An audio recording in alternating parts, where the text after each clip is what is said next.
Welcome back, everybody. It's another episode of TFG Tuesdays right here on American Aces. That's right. We have our man Toby Green in the building every single Tuesday.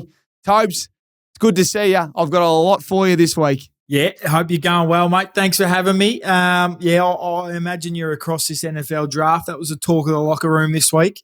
So I'll probably let you go to work. This is your sort of area of expertise, but it seemed quite interesting.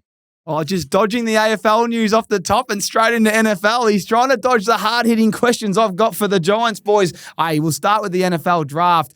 What was the one thing that you kind of found the boys talking about in the locker room? Shadir Sanders, who I knew a little bit just from his dad coaching Colorado and that story that evolved. And it was certainly the talk of the locker room, and a few of the boys are very, very into their NFL and we're watching the draft on their phones during weight sessions. So apparently, it was quite a, much-watched TV, I guess. It was. He slid hard. We'll talk about how far he slid.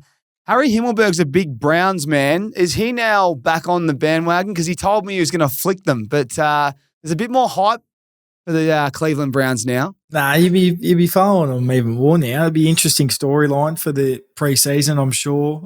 They got 4 or 5 quarterbacks now, don't they? So they've got a few. They've got a few. It'll be interesting. Someone's not getting a game, so that creates a healthy competition. I know you love Detroit Lions. They were nothing too exciting there. Tyreek Williams at 28, defensive tackle. They've already got a lot of machines. It's going to be interesting to see how they go. But was there anyone that stood out for you? You know, you love high performing athletes, and I know you love your soccer as well. But there's a few animals that got drafted this year. Is there anyone that stood out? Oh, mate, I'd be making it up if I did say something. But the hunter who can play offense and defense, that'd be an NFL first. Hopefully we get to see that. Yeah, that's exactly who I thought you'd say. Travis Hunter, who, for anyone out there, he plays offense and defense. He went pick 2. Cleveland actually traded away the pick. I don't know if that was a good move or not. They reckon this guy could be 1 in a million, but he's going to the Jags. So, mate, some exciting players that were picked up. I'll give you my favourite. It was the big Juice Genty. He went to the Raiders at pick 6. He's a running back. Yeah, I've seen that. He's built like Amon Buchanan, this bloke. He's an absolute cannonball. He'll be running solid. Just that power, but he is solid. Let's talk about these characters, though. Shadir Sanders, he slid to 144, which is the 5th round, and it was crazy. He was meant to be, well, there's talk of him being top, pick 2. And it's he got prank called, which come out today. Someone's son, well, I know who it was, the former coach at the Jets, who's now, a coordinator there at Atlanta. His son found his number and decided to prank call him, which was... How old was the son? I think he's in college, but they filmed it. So Jeez, that's stiff. They were trying to work out where the number was because he got a new number for the draft and, geez, stiff. That's not bad, but geez, you'd be filthy with that bloke. Who would do that at the Giants? Who would you pick? Probably you. That's pretty harsh. That's pretty harsh. Like that's the biggest day of their lives. I reckon I'd stay away from that. I actually got a good story about that. Well, the Giants always send around the players that we pick up draft. Oh yeah, draft day, the numbers. So I've got 3 mates that every year text me draft night. All right, send the numbers through. So I send them all the numbers, and they ping off texts from either Shane Mumford, Jesse Hogan, Witters, Cogs. Like they just make up some of the most outlandish statements about what's expected from them. There's been some good ones throughout the years that have. I think one of my mates kept insisting that Jake Riccardi was Peter Riccardi's son, and that Ricker said, "I'm not, mate," and he goes, "No, you are. You are." Was that Chuck? That gets a good. Nah, I think that was Michael Dockery. That might have been. They get a good run. There you go. That's why I knew you'd be the prankster, mate. There's nothing better than that. Did anyone prank you? Probably no one really there at the Giants when you got picked up.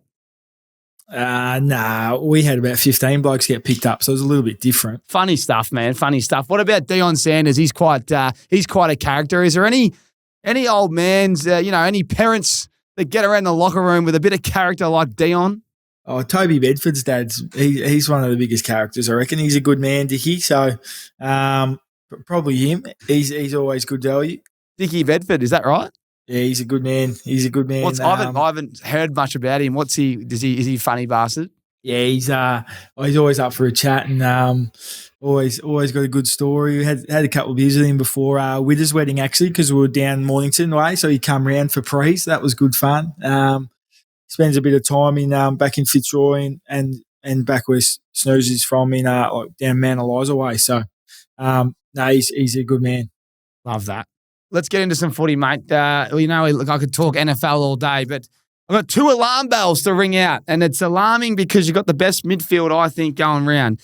Versus Adelaide, -13 in clearances, and they're also -13 inside 50s.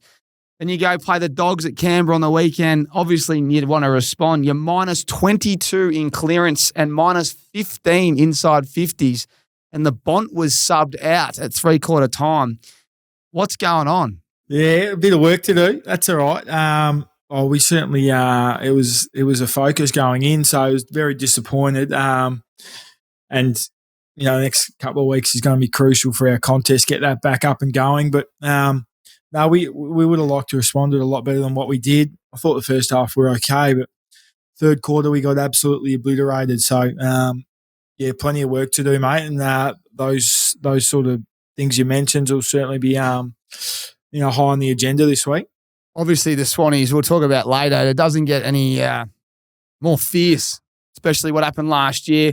It's going to be box office kind of stuff once again on Sunday. But has the dynamic in the midfield changed? Is there something this is just me speaking here, but is the last 2-3 weeks, has anything changed? Nah, not really. No, it's pretty similar. It would have changed a little bit at the end of the game the last couple of weeks just because things probably weren't working. But it's very similar to what it has been the whole year. Struggled to score again. Do you guys know the problem? Like when you've done your review right now, you don't need to tell me, but you know clearly what the problem is and how you'll fix it this week? Oh, well, if you're not giving yourself to own the ground and play forward half footy, then that makes it harder. So that's a key area of improvement. And then we're just a work in progress with our ball movement and our back half ball movement into inside 50. So, we're not a finished product and we didn't expect to be. So that's what we'll be working on the next few weeks, I'd imagine. But our contest is something that we really need to get right and pressure in the oppo. I'm looking forward to the contest. There's a few machines at both teams, and when you're both humming, it's exciting to watch. Let's talk about your mate, one of the best small forwards in the competition. But Rick has asked me to put this on the run sheet, and he wants you to break down the sausage roll that you lollipopped over and hit the post. You had Ricker on the right, you had time and space. I kind of had a giggle there. There's a lot going on. You almost had too much time. It was as bad a miss as you get, mate. So I sort of took the mark and thought play on, and they'll either press and I'll handball or just kick the goal, and then sort of just was a bit indecisive, and then decided just to chip it over, and fucking hell, it was a bad miss. It was a real momentum shifter because I think they went up the other end and kicked the goal, and that was half time. So not my first bad miss of my career, mate. Won't be my last, but no, I'd like to think I'll kick the next one. I think you will. Let's go to the mark of the year you dropped. What about that? You sat on someone's head. Is it a bit dewy in Canberra? Because there's a couple of big hangers that blokes put down, not just you. I think Cads had one. I think they had one as well. Yeah, I haven't seen it, but it was a tiny bit dewy, but I would have liked to hang on to that one. Cads had a real big one as well. I think even String had a crack at one. So, he's but it was a tiny bit dewy especially the first quarter. But that was I haven't seen it, but I'd like to think I should have held on to that. Are we going to see any changes this week? Is there anyone putting their hand up in the twos? Do you think you're going to, is King has given out any sprays or direct feedback yet? Can you see him bubbling away, or is it not a finished product? It's a long season. We'll be right. No, we got lots of things we need to work on and quite urgently, but our twos are absolutely humming. They haven't lost a game. They won most games by 30, 40 points. I watched a fair bit of them on the weekend again, and to be honest, there's 7 or 8 blokes putting their names up, which is exactly what you need. So there'll be pressure on for spots, and that's what makes a good team. And I couldn't tell you what's going to happen at the start of the week, mate, but it's a good problem to have, and as I said, our twos are absolutely humming. So there's a lot of boys that are going to get a chance. Love it, mate. Well, we're going to get to the game this weekend because it's big. But before we do, let's get to some AFL breaking news. I've given you a spell from this kind of stuff lately, but Paul Curtis, he's been given 3 weeks. What should Curtis' ban be, in your opinion? Oh, it's a tough one. I'm sort of a bit different to what I think most people are. Like, I think he's done nothing wrong, but at the moment, if you tackle someone, pin their arms and knock them out, you get in 3 weeks. And that's sort of how but that's the way the landscape is at the moment. And I think Jimmy Bartel sort of explained it and said, like, if that's going to be the case, then just say if you knock someone out in a tackle, it's a 3-week suspension. But they haven't said that. But I just sort of feel like it's going to be hard to fight it, hard to challenge it. So he's obviously concussed, so it's either 3 weeks or 0, and it'll be an interesting case because it's pretty similar to Snoozer's last year, which went from 3 to 0. But I think Taranto had an arm free, so that's I don't know, mate. It's a tough one, but it'll be a really interesting tribunal if that's tomorrow. So wait and see. Do you think it's a bit stiff because the guy that has the ball probably isn't expecting it, therefore his body is not tensing, he's not strong in the core, and then his body weight goes forward, versus if he knows the contact's coming, clearly he's going to probably roll a little bit more. 3 weeks for something like that. Don't you think that's a bit harsh though? It's super harsh. It's like, but it is what it is. It's if you concuss someone in a tackle, it's 3 weeks or 0. It's either a footy act or it's not. And that's just the way the rules are. So it can't be 1 or 2 just based off a concussion. So as I said, it'll be really interesting. And there's a couple of Snoozers probably the most similar last year. So Dangerfield had one on Walsh, I believe, that he ended up getting off. Yeah, I don't remember it as well. I also remember Snoozers very well, and it was quite topical. But you're worried as a player if you tackle someone like that and they concuss. Like, I'm thinking in my head, fuck, I'm getting suspended. So I liked your point before about what Jimmy Bartel said. Would you prefer the AFL to come out and just say if they are concussed, it's automatically 3 weeks, so there's no grey area? Well, I don't think they ever will do that because there is the potential for just accidents in football, but that's sort of what it seems like at the moment. And Snooze got off, so you can get off, and I can understand it, but yeah. There's a fair few opinions out there that I've sort of heard and read that think he shouldn't be getting suspended at all. But as I said, as a player, and if I do that, I'm really worried coming off the ground, thinking, fuck, I'm going to miss 3 weeks. Why is it 3? Like, can you educate me? Why is it not 1 or 2? Why are we going straight to 3? Because it's careless. That wasn't careless. The tackle from behind. Yeah, but you've got a duty to look after the ball carrier. Like that's you got a duty of care. That's what they say. That's what they'll be arguing. But you'd argue that it's pretty hard to have a duty of care whilst trying to tackle from behind. It's extremely hard. Yeah, it's extremely hard. And it's severe or high impact, which and it's a high impact. It's his head. So his head is So that's how it's graded. As I said, it's very topical, and there'll be lots of different opinions, but we'll just wait and see, I guess. Well said, mate. And it's going to be interesting to see what pans out, 0 or 3. Just on Paul Curtis, he is flying. Like, do you get to watch a little bit about it? I reckon he might be one of the most underrated players in the comp. There's a few, but this bloke kicks 2 or 3 every week, and North don't win every week, so it's harder to kick goals in a forward line that's not winning. He is, and I'm positive the boys told me that I think he wins all the bench press, and he's one of the strongest in the gym. He's a bit of an animal, this bloke. No, he's a gun. I've been watching him for a while. I reckon I told him 5 or 6 years ago that you're a seriously good player. I picked him early, mate.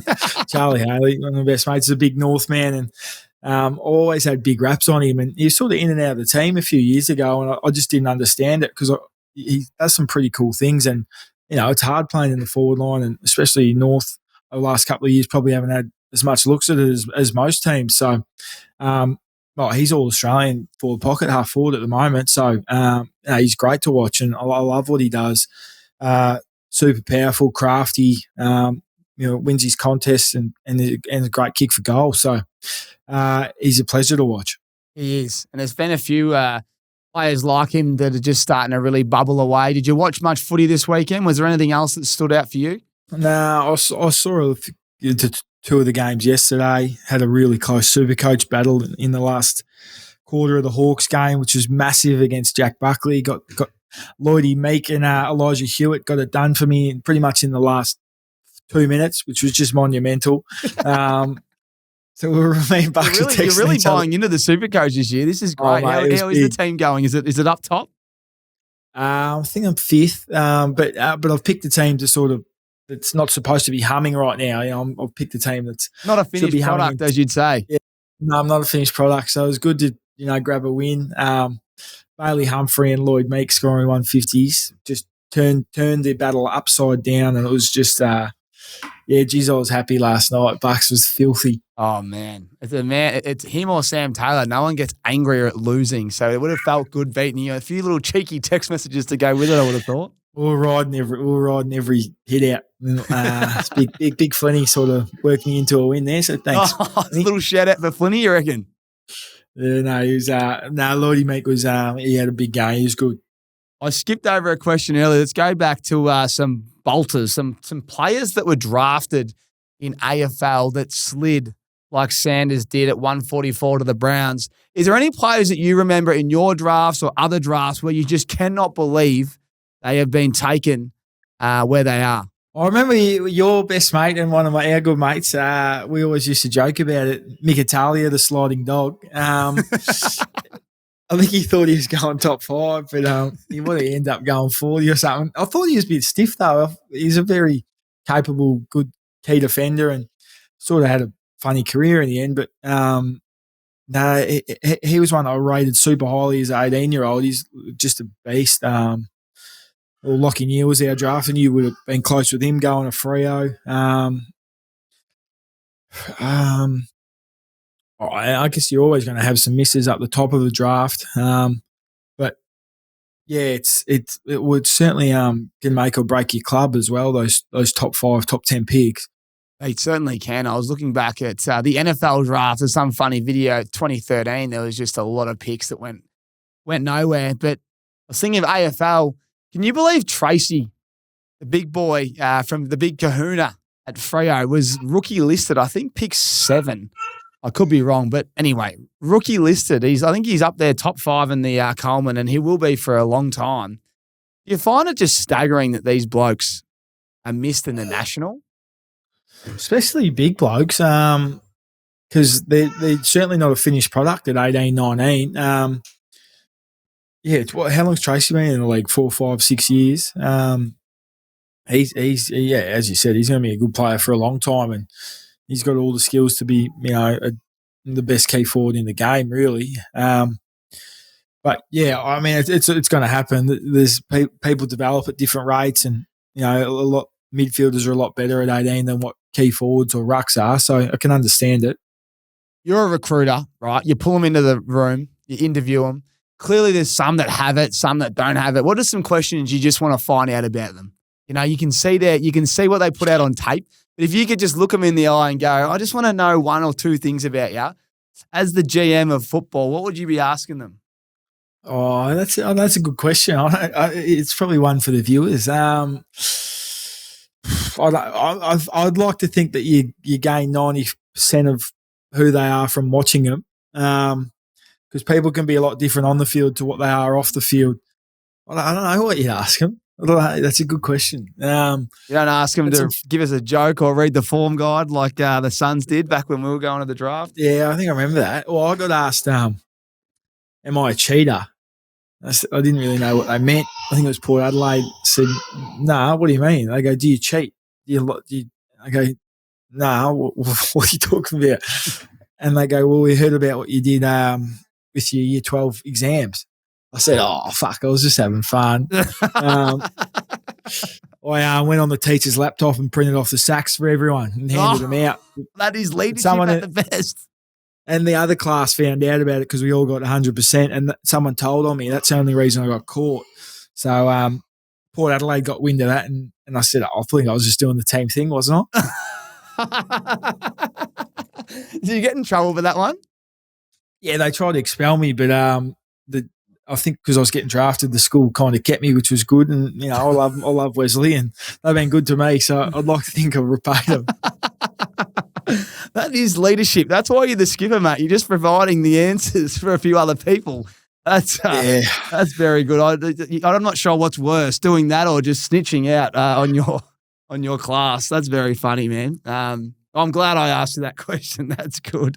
It leads us into a little bit of NBA. As you know, the NBA playoffs, mate, they have kicked off, and there is no better time to check out the PointsBet app. You've got the NBA Bet Tracker. I know you've been putting on a couple of multis, single markets, multis, whatever it is. You follow the NBA bets live in the PointsBet app. PointsBet built different. The Pistons, they're in trouble, mate. The Pistons are in trouble. 1 point loss today, mate. If you're gonna have a same game multi, mate, I think the next game is the one because they're going to be desperate and they'll be leaving their boys on the court for the whole game. I reckon because it's do or die. Yeah, 3-1 down. It's going to be tough for me. Let's get back to AFL. The arch rivals, the Battle of the Bridge, Sydney Swans, who have cooked you they've won this last 6 of 7, and they're now 4 on the trot against the Giants, which I could not believe. Our man Jevy flicked through the stats. He's a Sydney man, so he's got a couple of questions for you that I'm going to ask you. But, geez, it must be exciting that, you get to respond after the last 2 weeks. This is the game you want if you're going to respond, right? Yeah, it'd be huge. It's one of the ones you look forward to during the year. Great, yeah, it's a great rivalry and always a little bit of feeling in the game. So, it'd be a good game on Sunday. So looking forward to it. Did you know that Swans have won 6 of the last 7? Yeah, they've definitely had the wood over us of the last couple of years. I was aware. Obviously they beat us twice during the year last year, and then the final they beat us in the last minute as well. So, no, we're well aware, mate. So we're going to be up for it this weekend. Is that brought up in the building? Like, is it just another team or another week, or is it actually there's a bit of a theme to this week? King is he always has some sort of theme, so he might integrate it throughout the week. But I'm sure as players and the boys are well aware that when we play the Swans and we got to put our best foot forward. So there'll be a great game on Sunday, and they sort of got their backs against the wall a little bit as well. So both teams are really looking forward for a win. Heaney or the Chad that snooze? Geez, they're both pretty good. Well, Haynes is in my super coach, so might have to put him on the bench this week if Snooze is going to him. Who would you? Oh, geez, I've stumped really you there. They're just what you got to. Which one would you rather? Haynes, business partner. You got to look after him. No, he's a fair player. He went to Heaney last time, didn't he? Snooze. Nah. Because didn't JP go to? No, he went to Chad. He went to Chad. Yeah. Did he? JP went to Errol. Just testing you. I was just testing you. Haynes, he single-handedly won on the game in that final. So, well, it's going to be fascinating. The Sunday 1:10 slot. Do you like playing at that time slot? Is that a more natural time slot, the daytime? Oh, I'd rather night games. They're always, if you get a Friday night, Thursday night, Saturday night, that's what. Yeah, they're I guess the bigger games are around. But no, it is what. Sunday, I think, is much better for families and people coming to watch in Sydney, as everyone's sort of got local footy Saturday arvos. So hopefully almost sold out crowd at SCG, and it'd be good.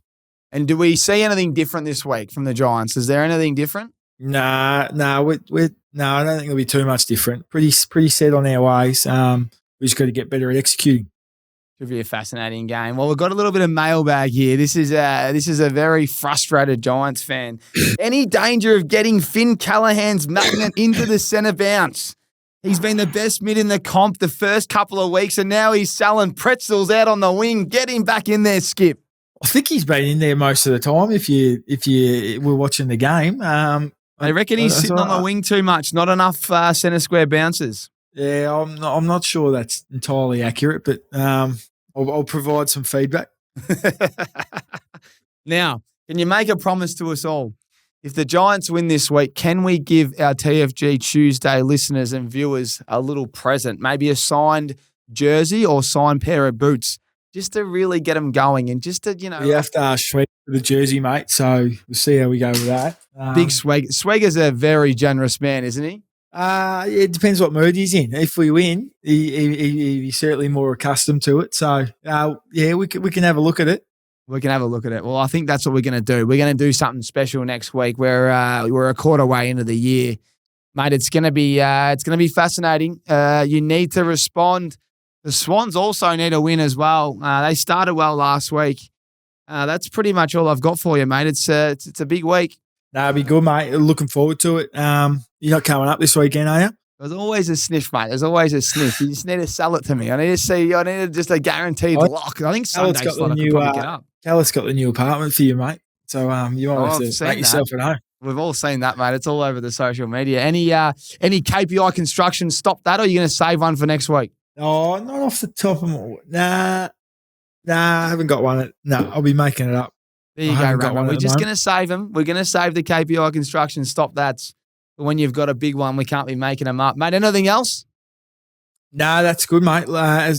Big week coming up. Looking forward to it. You'll be able to, dissect this NFL draft in a couple of weeks' time, mate. So who's premiership favourites early? I still think my boys, the Ravens, are right up there, but Philly will be strong. Your boys are going to be I'm concerned about your boys, the Detroit Lions.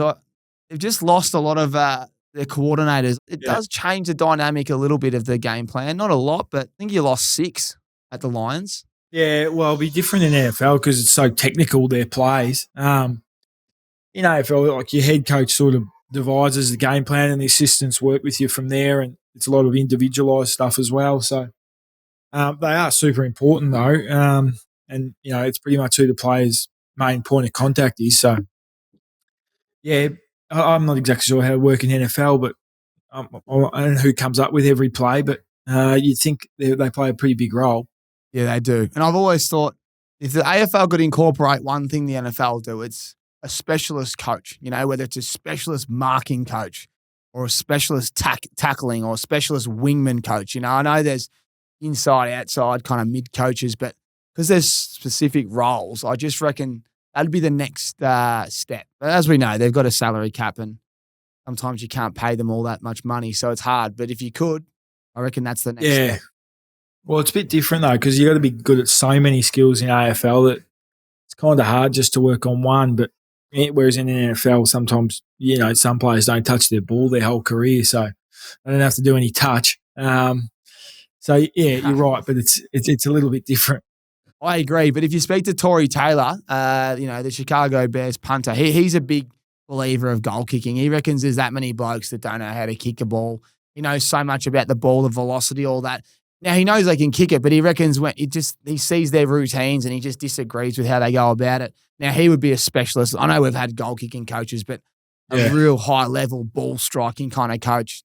Yeah, goal kicking is probably the one, it would make the most sense, definitely. Is there anyone at the Giants or anyone you've worked with that's the best? Stevie J do much in that field? He's very good. He's very in tune with how goal kicking works, and certainly he snaps, which he's pretty much trademarked. But he's very good, and he's a very good teacher, I guess, of how to kick set shots. But there's probably little things I've taken from different coaches along the journey that I put into my routine. So it's like what? Like keeping the ball over my right leg. Now, I'm not saying that's what people have to do, but that's what I like to do. Make it follow through, hit, point of contact, making sure your eyes are down. Like to do a bit of work with, Lades and Jason Davenport at the moment. My goal king was average on the weekend, but it had been okay before that after being pretty poor in the preseason. So I put a bit of work into it. And then outside 45, my routine's probably a bit different to inside 45. So just little things like that. Love it. Well, it's good to see, mate. It's good to see you sharing all that information. Go well this week. Let's get that. I want that giveaway. We need the Giants boys getting up, but looking forward to a close game. I'll see if I can get up there. I'll have to get back home pretty quickly for our record. You have the Monday off, won't you? We will. Back in studio Monday night. So, thank you, mate.